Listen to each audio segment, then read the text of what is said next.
Vi kan se billeder her fra Krudttønden. Man kan altså se ganske tydeligt skudhullerne i dørene i glasfacaden, som er i facaden til Krudttønden. Altså en café, der ligger lige bag ved parken på Østerbro i København, hvor der var et debatarrangement i dag, som skulle handle om kunst og ytringsfrihed og blasfemi.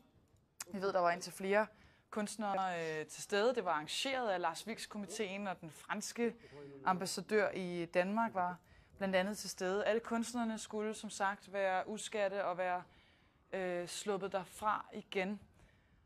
Og nu skal vi ud til Krudttønden. Vi har Palle Poulsen, TV2-reporter, med derude fra. Palle, 2 folk blev bragt ud på borger her, mens vi har stået her. Og lad mig se, de sidste ambulancer er kørt væk, så vidt jeg lige kan se. Men da vi ankom til stedet, der var der 5 ambulancer, og så var der 2 lægeambulancer.